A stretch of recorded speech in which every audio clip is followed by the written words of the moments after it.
Lo quiero invitar entonces a que vayamos a la lectura de la palabra para esta mañana en el libro primero de Samuel. El libro primero de Samuel, capítulo 2, versículo 26. Dice así la palabra del Señor.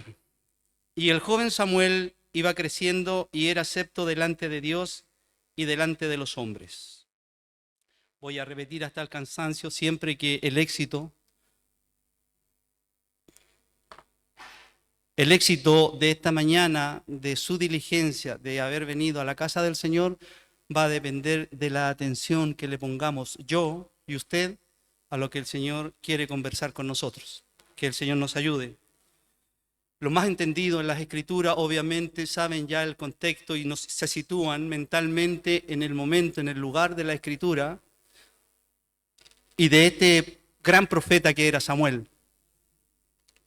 Como decía, nos vamos a situar en un periodo que da inicio, hermano, a una situación muy importante para Israel, que es muy importante para Israel, en el sentido de que Israel no tenía reyes, como lo conocimos más adelante. Entonces aparece Samuel en una forma muy extraordinaria que por efecto de tiempo, hermano, no vamos a hablar de cómo el Señor llamó a Samuel. Era un muchacho muy jovencito. Los monarcas entonces no existían y los que a la postre gobernarían a Israel por mucho tiempo fueron reemplazados, hermanos. Antes de ellos habían jueces, ¿ya?, que dirimían los problemas sociales, los problemas de la población, y habían profetas que eran los encargados de mantener un poquito cerca al pueblo de Dios mientras no desobedecieran, ¿cierto?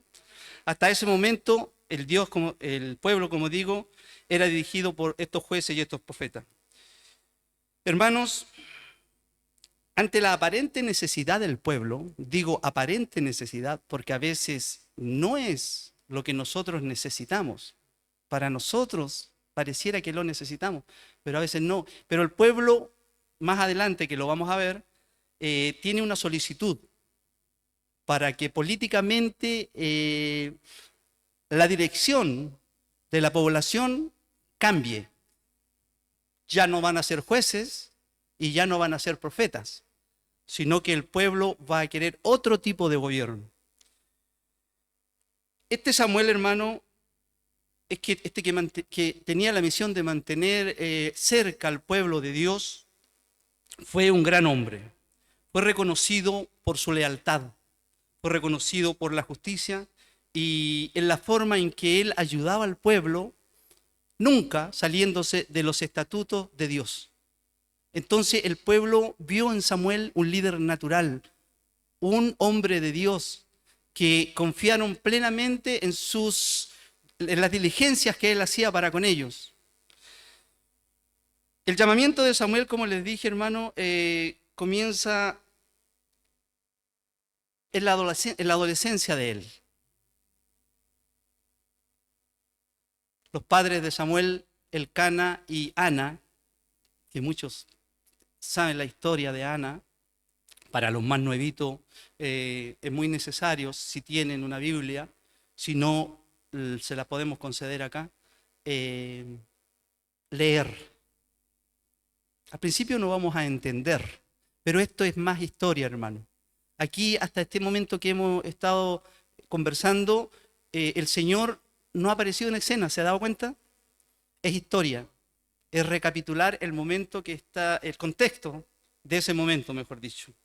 Elcana y Ana fueron padres de Samuel y este Samuel, cuando nació, fue tomado y presentado en el templo ante el Señor. Y su madre dijo: todos los días que él viva será de Jehová. Hoy en día las cosas han cambiado y técnicamente podemos decir, sí, es bueno, tiene razón. Una familia tiene un hijo y a Colo-Colo para que nos genere al Real Madrid, etcétera, etcétera. Y resulta que el cabro no alcanza ahí a jugar en Deportivo San Joaquín, no fue. Pero ella tomó a su hijo Y no esperó de él sacar ganancias ni provechos, sino que dijo, todos los días que él viva será de Jehová. Que el Señor nos ayude. Esta promesa de su madre, ¿por qué debió ser así? ¿Por qué llegó a decir eso ella? Mire, Ana no podía tener familia y sufría la burla de sus congéneres, de las mujeres que la urgían, la molestaban. Y en ese tiempo, hermano, era una deshonra tan grande no tener familia.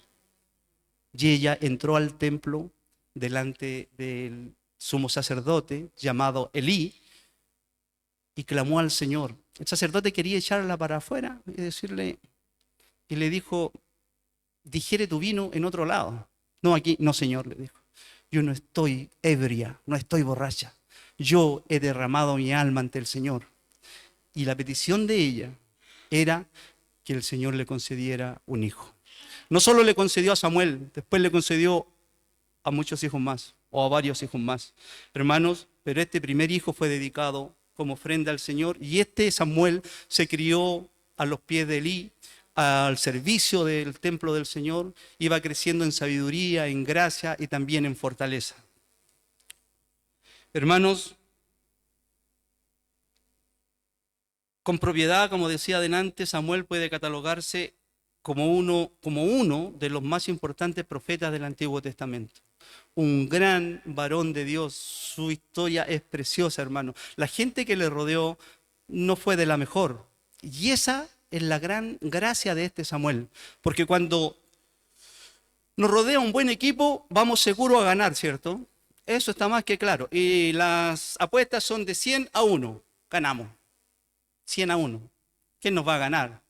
Pero Samuel estaba prácticamente casi solo en todo lo que tenía que hacer, en todo lo que tenía que dirimir, decidir y dejar primero conforme al Señor, ser guiado por el Señor y también al pueblo. En este libro, hermanos, se encuentra una frase solemne que nosotros repetimos siempre, o la pensamos por lo menos. Dice esta frase, yo honraré a los que me honran. Y si esto no es una verdad, hermano, ¿usted se ha sentido honrado por el Señor? El varón quiso hacer trampa. Váyase a Chuchunco, compre 1 kilo de plátano y le entregamos sus documentos, se los mandamos por correo. Un inspector detrás. Copia. No pudo copiar. No le pudimos ayudar, dijo. Y esa es la verdad, hermano. Cuando miramos para el lado y tratamos de que nos ayude este, que nos ayude el otro, que tiramos currículum, quedamos sin trabajo y al tiro estamos currículum para allá, currículum para allá, currículum para acá, porque estamos desesperados y necesitamos trabajo. Que el inspector está atrás. En mi tiempo será. Y cuando te dé, te lo daré bueno, te lo daré bien, estarás conforme. Y por sobre todas las cosas, vas a creer. Te voy a ayudar en tu incredulidad, te voy a responder. Porque te quiero, porque te amo. Que el Señor nos ayude.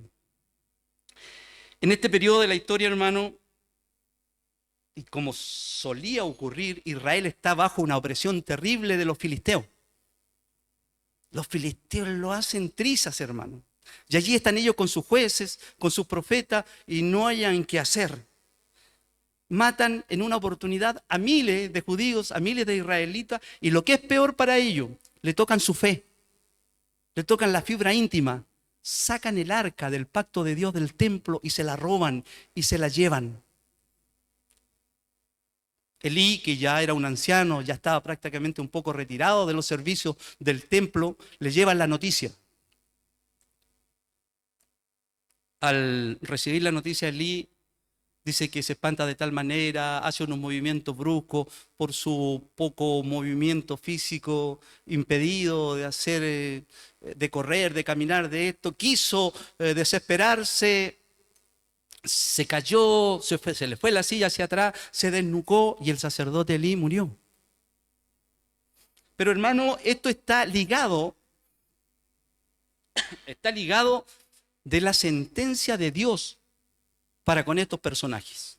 ¿Por qué? Porque Elí tenía 2 hijos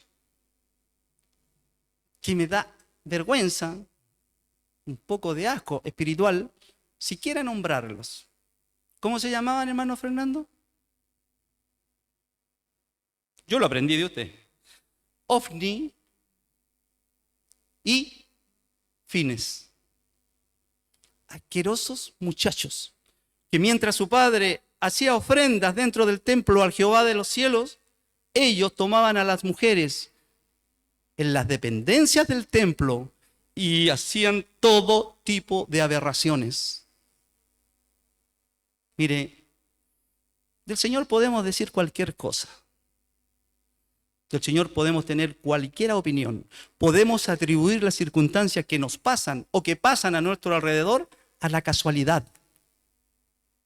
Pero el creyente, el que cree en Dios, el que le cree a Dios, aquel que nos ayude en nuestra incredulidad, nos dice que todas las cosas, hermanos, están sujetas a Él. Es imposible que el hombre pueda hacer las cosas. Incluso las cosas más aberrantes que usted vea son permisión de Dios.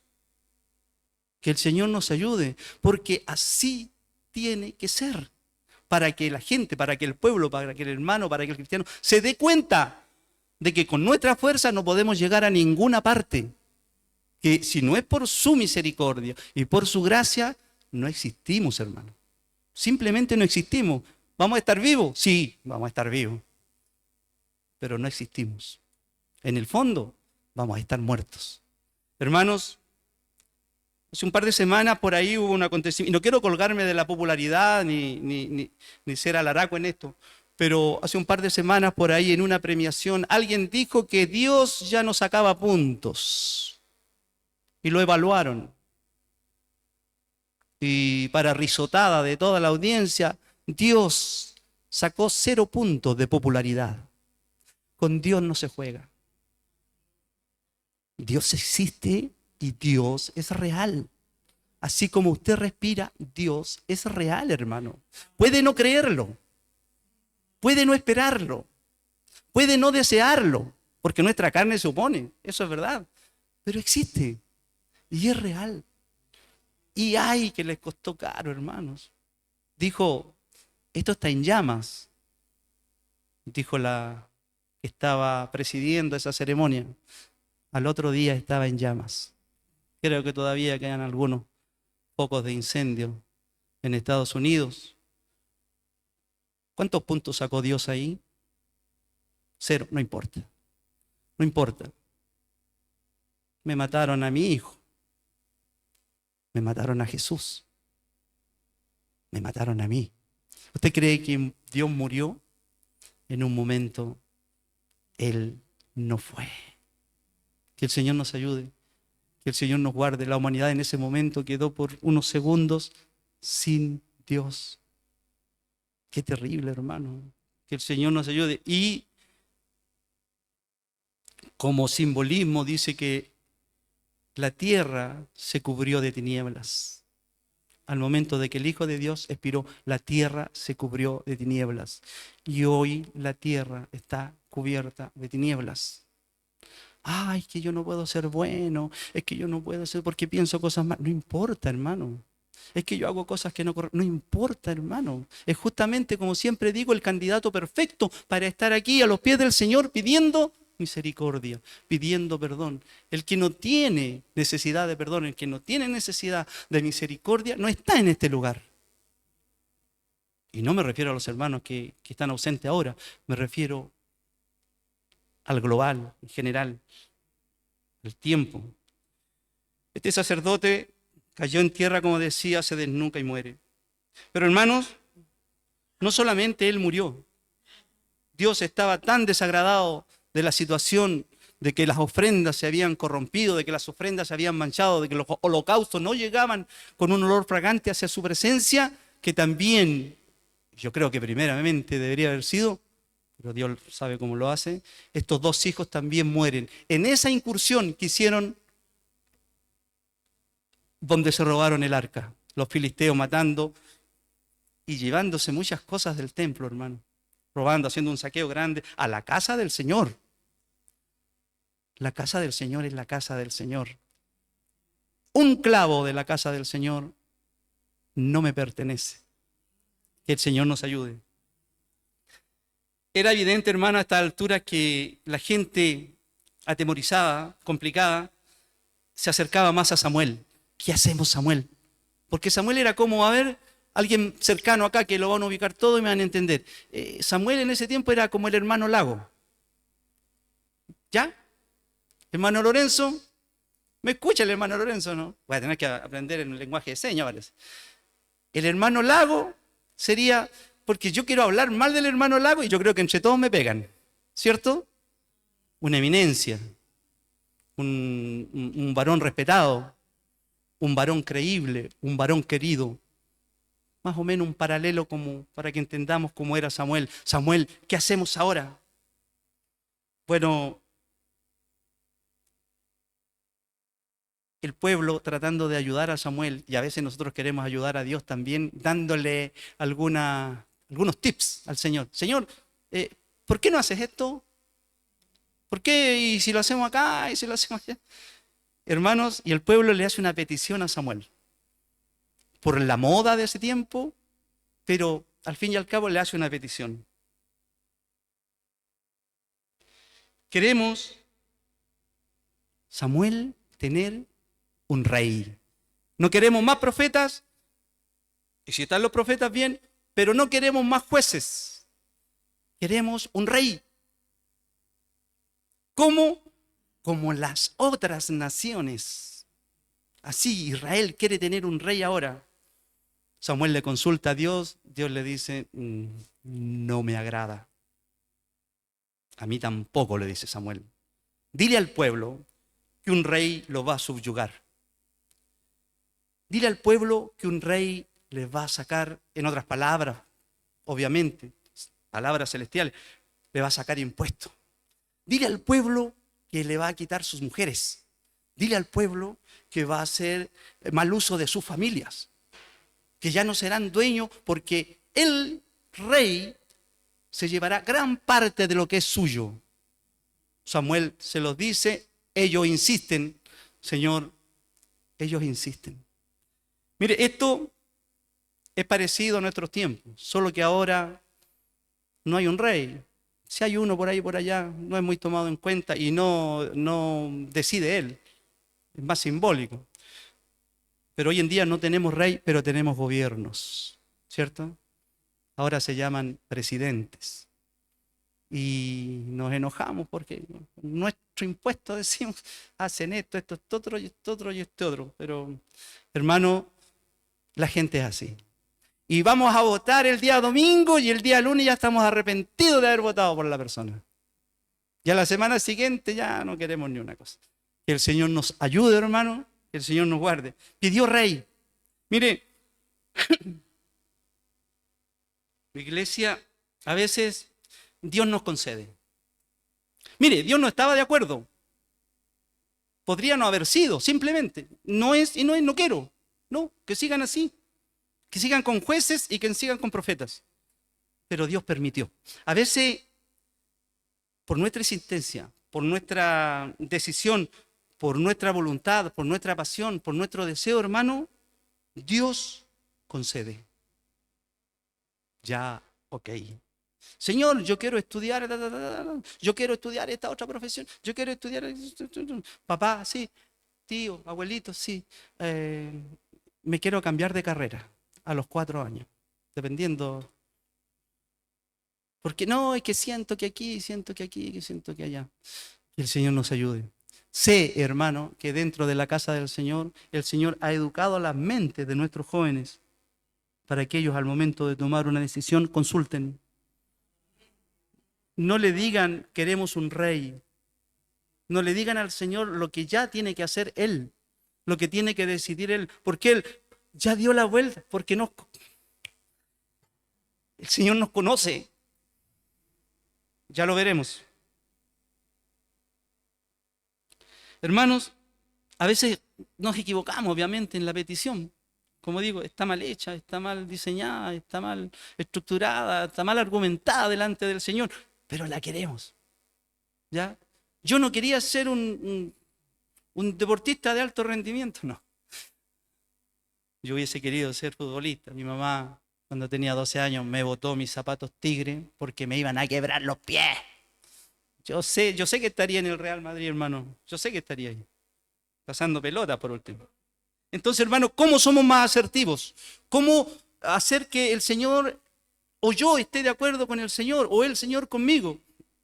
¿Cómo hacerlo? Dice la palabra del Señor en el Evangelio de Juan, capítulo 14, verso 26. Evangelio de Juan. Hermano, están los apuntes acá, si alguien los necesita, se los concedo para que vaya, porque no van a estar en el visor. Evangelio de Juan, capítulo 14, verso 26, dice: el Espíritu Santo, quien el Padre enviará en mi nombre, Él os enseñará todas las cosas. Todas. ¿Qué significa todo? Usted sabe.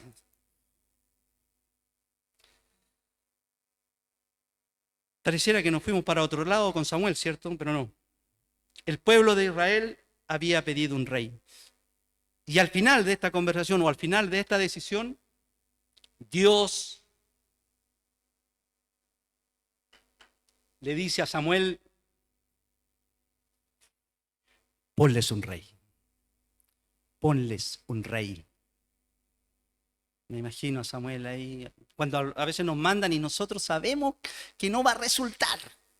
Y lo decimos entre nosotros: no va a resultar, no va a resultar, no va a resultar. Samuel, un poco contrariado, ahora tiene la tarea de encontrar un rey para Israel. Para bien o para mal, ya estaba tomada la decisión. Dios había concedido, Dios había otorgado. Dios concede y Dios otorga. A veces para que nosotros, no te dije, porfiado, no te dije que no era así. No sentiste en tu corazón que no era así. Pero tú pensaste que con esto, con este otro y con este otro, y con la ayuda de la municipalidad de Yerba Buena, ¿no? Del Monte, te iban a entregar los documentos, clase A, B, C, D y todas las demás. Dios concede para que uno pase. Mire, se me viene, no estaba en el resumen de hoy. Mi mamita, cuando tenía 14 años, mi abuelita le dijo: Berta, plancha el vestido blanco floreado porque mañana te vas a ir a casar. ¿Qué, mamita? ¿Te vas a ir a casar? ¿Yo, mamita? ¿Y a dónde? ¿Y con quién? Porque lo más antiguo era así, ¿cierto? Los padres mandaban a ese extremo, hermano. Y se hacía. ¿Te vas a casar con mi papá biológico? Con el Oscar. ¿Cuál es el Oscar? El que está allá. Ah, don Pocholito. Pocholito le decía a mi papá. Ah, don Pocholito. Ya, mamita. Y al otro día mi mamá se fue a casar. Sin enamorarse, sin pololear, sin conocer a mi papá. Mi mamá se casó. Bueno, pero ¿a dónde voy? En ese tiempo, el grupo de obreros trabajaban todos en una obra de ladrillo, mucha familia, 100, me quedo corto, primos, abuelos, tíos. Yo no nacía, obviamente, pero mi mamita me cuenta después. Con 14 años, y el tío mayor las oficiaba de pastor o de guía, el tío Ezequiel.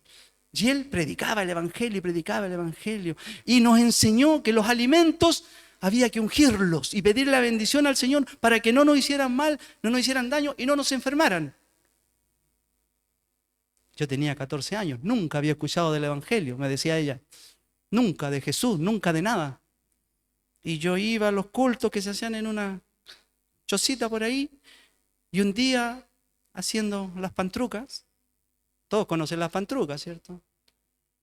Haciendo las pantrucas, terminó, miró para los lados, con vergüenza por ella misma, por la lesera que iba a hacer, por la tontera que iba a hacer. Voy a ungir, dijo, la comida. Voy a pedir la bendición, como dice el Ezequiel, para ver, a ver, aunque yo no creo en estas cuestiones, pues, con 14 años. Dice mi mamá que estira las manos y al momento de estirar las manos, siente sobre las manos de ellas dos manos fuertes. Y alcanzó solo a ver la túnica, dice Blanca, que estaban sobre las manos de ellas, y no pudo sacar las manos hasta que, Señor, unge estos alimentos, bendice estos alimentos. Desde ese día dice que ella esté donde ahora por misericordia el Señor la lleva a lugares de lujo, ella antes de servirse algo en su corazón, Señor, bendice, porque eso no se olvida, eso queda guardado aquí, eso no se lo saca nada, queda indeleblemente grabado, como dice la palabra del Señor. Eso no nos lo saca nadie. Podemos tener diferentes opiniones de otros que escuchamos y las respetamos, las respetamos. Si esto, hermano, es voluntario, como dice el amigo Cristian, es para el que cree. Es muy errado, hermano, cuando un evangelista o un predicador quiere meter este evangelio a la fuerza, porque no es de todos. No es de todos. Mire, Samuel tenía que obedecerle al Señor. Señor, sí, lo has hecho bien, Samuel. Ella también lo ha hecho perfecto. No hay ni un problema. Ese problema no es contigo, el problema es con el pueblo. Ponles un rey. Y Samuel obedeció. Señor, ¿estamos claros? Sí, estamos clarísimos en todo. Obedeció Samuel, hermanos, porque no solamente es creer en el Señor, no solamente es aceptar su evangelio ni su sacrificio, sino que también debemos obrar. La fe sin obra, y siempre lo voy a repetir de este lugar, la fe sin obra no sirve. Yo puro creo en el Señor, no, si yo creo, y yo creo, y yo creo, y yo creo. ¿Qué hace usted por usted mismo? ¿Qué hace usted por el prójimo? ¿Qué hace usted por los demás? ¿Qué hace usted por la familia? Y no hablo generalmente, hermanos, de que tengo que ir con fruta, con esto, con lo otro, te regalo esto, te regalo lo otro. No. Obrar es hincarse en ese altar de la mañana y orar por esa familia. Creer, esa es una obra ya. Tengo la fe, pero tengo que hacerlo. Orar por esa familia, orar por ese amigo, orar por ese hermano, por ese sobrino, por el que sea. Orar por la situación de un hijo, orar por la enfermedad de Roxana, orar por las chiquillas, orar por ellos. Mire, ayer la íbamos a visitar en la tarde, no pudimos por la gravedad que tiene y nos pidieron que por favor no fueran. Entonces, hermanos, preparémonos para lo peor, pero como siempre digo, Dios es poderoso. ¿Cómo el Señor levantaría nuestra fe? ¿Cómo el Señor levantaría nuestra creencia en Él si Roxana sanara? Pero no sabemos los planes del Señor. Como dice mi nieto Lucas, cuando es la hora, tata, es su hora.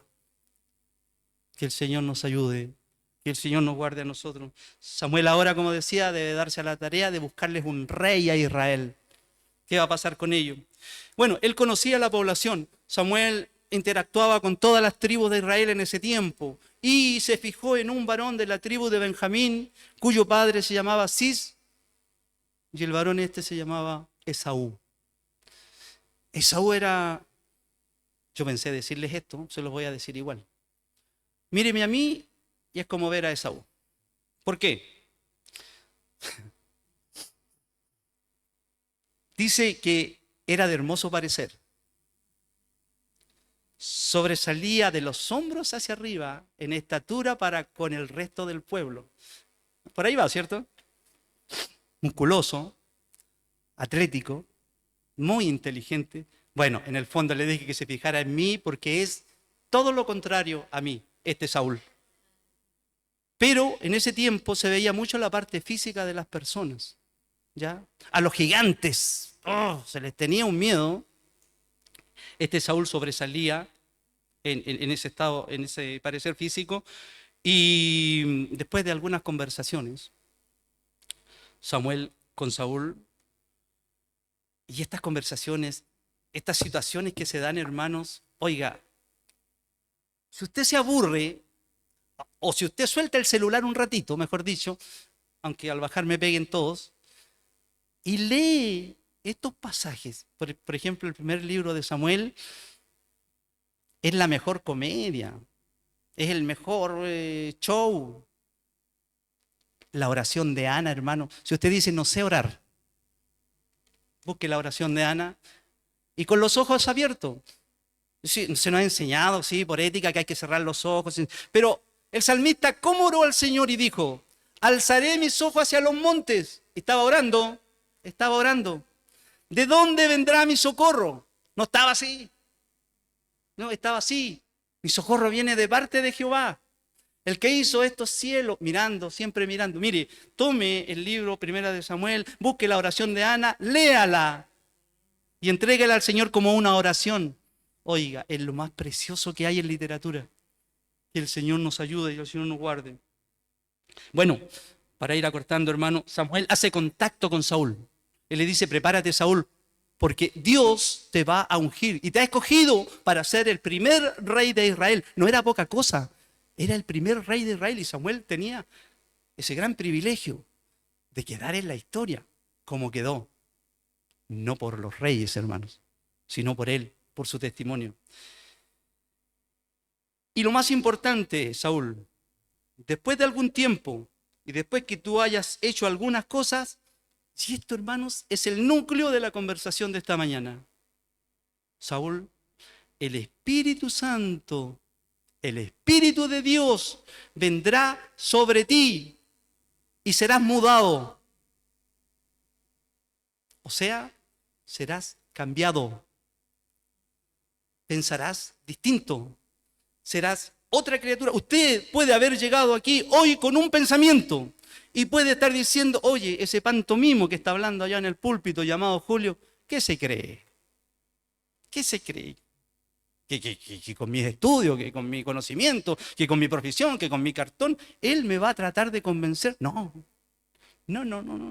para nada. Predica la palabra. Y el Espíritu Santo, el Espíritu de Dios se va a encargar de redarguir nosotros, los hombres, bocinas. Nada más que atalayas que están ahí tocando la trompeta, avisando.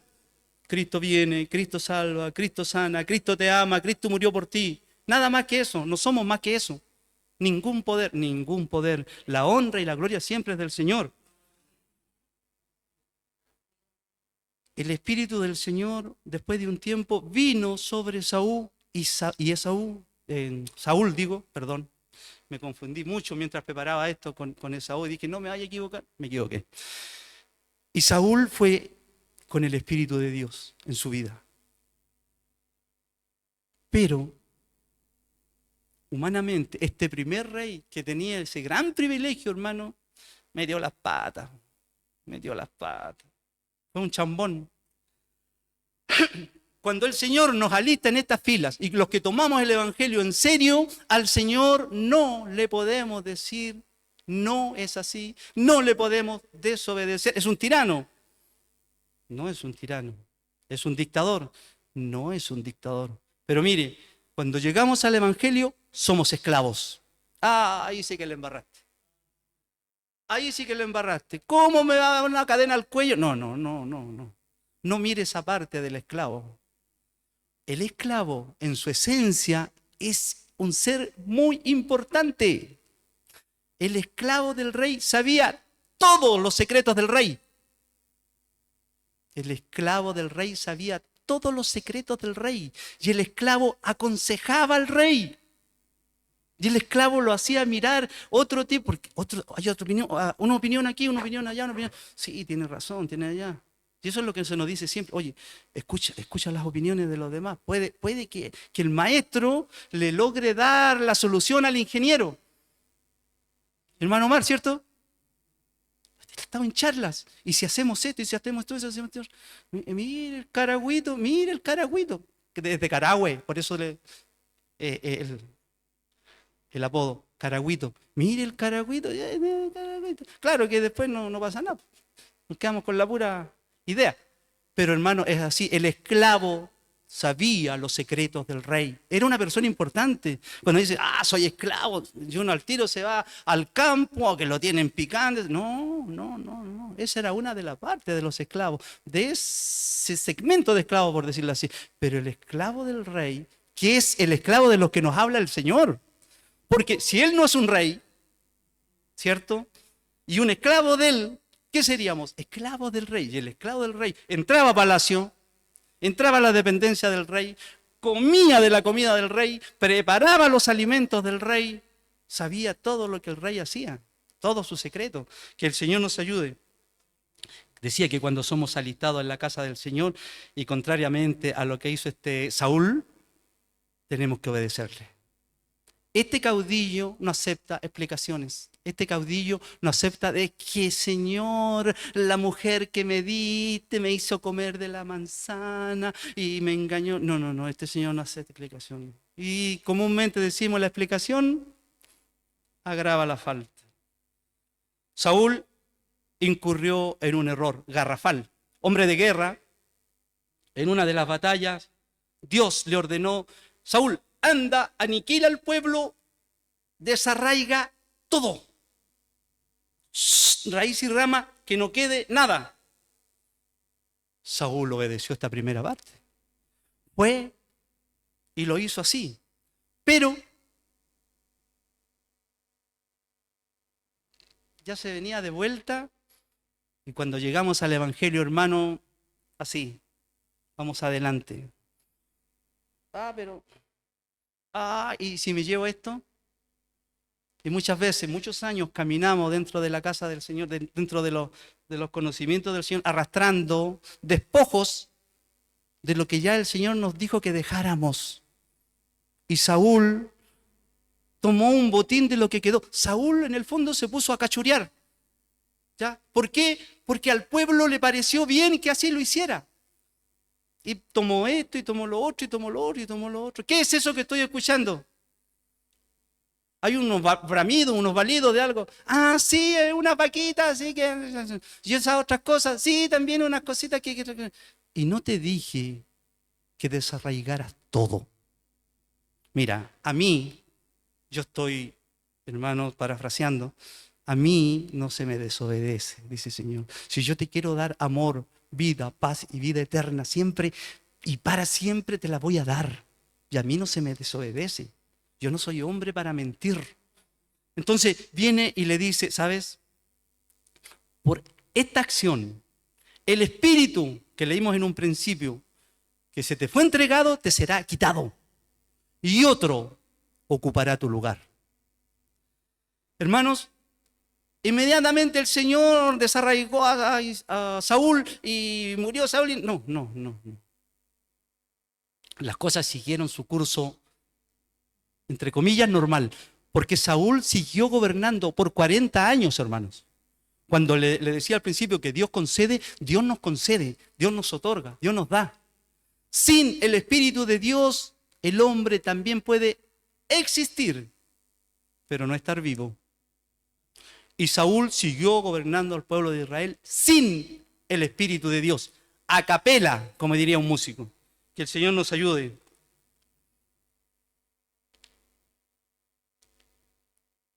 Al contrario de estar el Espíritu de Dios en la persona de Saúl, dice que vino a él un espíritu malo de parte de Jehová para atormentarlo. Y cuando yo leí esto recién, usted tenía que haber hecho, pero no lo hizo. ¿Cómo puede salir de Jehová, que es todo bondad, un espíritu malo? Es una aparente contradicción, hermanos. En el libro de Números 27, capítulo 27, verso 16, interactuaba Moisés con Jehová de los ejércitos. Y no voy a leer el contexto completo, solo lo que estamos viendo. Dice Moisés diciendo: ponga Jehová, Dios de los espíritus de toda carne. Y eso es lo que vamos a leer. Ponga Jehová, que es Dios de los espíritus de toda carne. Y es simplemente eso, hermanos. Todas las potestades, todos los espíritus, todos los demonios están bajo la disciplina y dominio de nuestro Señor. Satanás, el enemigo de nuestras almas, no tiene ninguna autoridad que no esté bajo el control de Dios. Porque Él es el Señor de todos los espíritus. El tema es que ahora, tristemente y peligrosamente para Saúl, el Espíritu de Jehová se apartó de él. ¿Habrá algo más nefasto, más doloroso, más penoso y más degradable para nuestra vida en el Señor que el Espíritu del Señor salga de nosotros? Hermanos, es que lo tendré. A lo mejor ni siquiera lo tengo, podría decirme alguien. Este Espíritu, dice la palabra del Señor, que nos guiará a toda verdad y a toda justicia. Nos guiará a toda verdad y a toda justicia. Hay mucha mentira hoy en el mundo, el Señor nos libra. Hay mucha injusticia en este mundo, el Señor nos ayuda.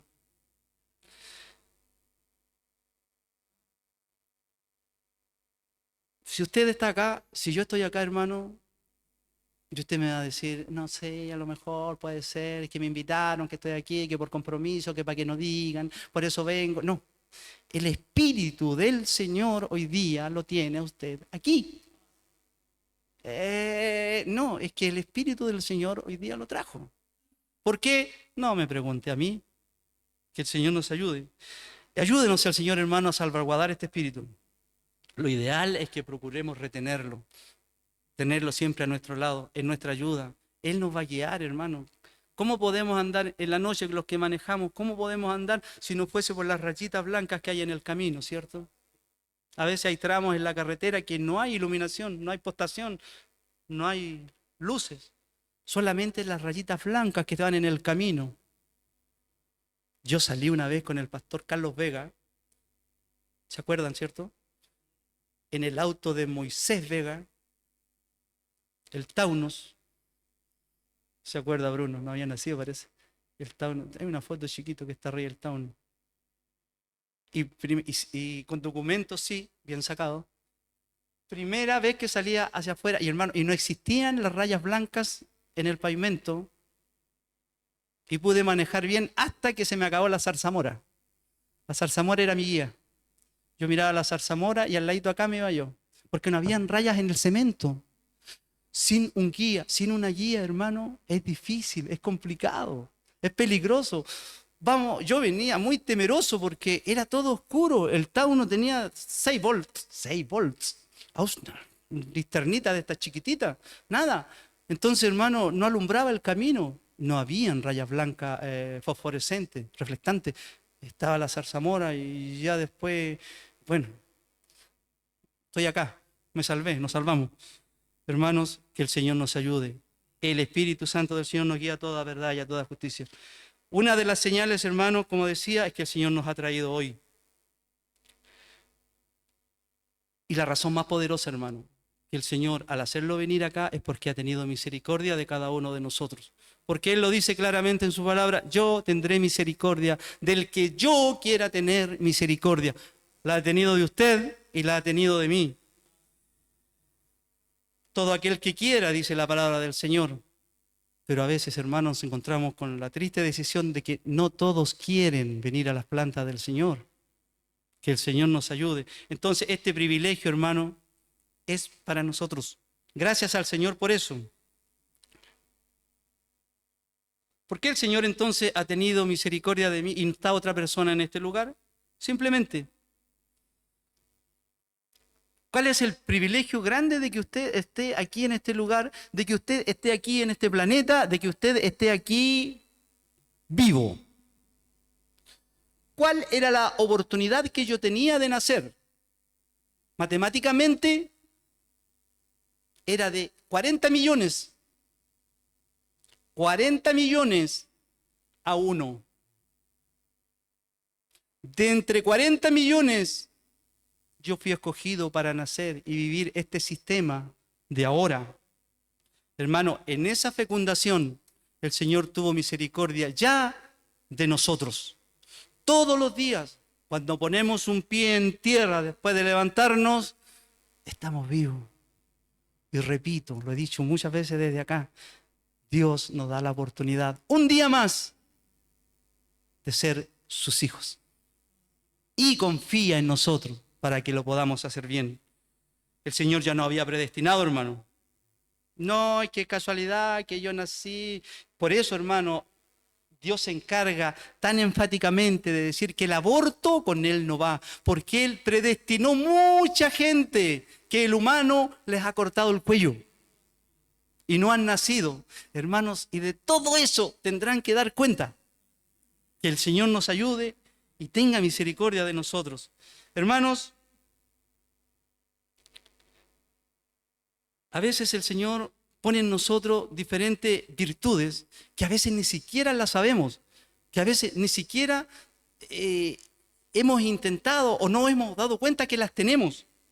La idea, hermanos, es ir perfeccionándonos cada día, tener mejor obra, tener mejor fe, no menguar, sumar, hermanos, sumar bondad, sumar paciencia y, como decía, muchas otras virtudes que a veces ni siquiera nos damos cuenta que las tenemos y tenemos que usarlas, tenemos que ocuparlas, que el Señor nos ayude. Entonces el Señor nos escogió, sí, fíjese que el Señor nos escogió. Nos fuimos de Saúl, parece, ¿eh? No nos fuimos de Saúl. Ya volvemos.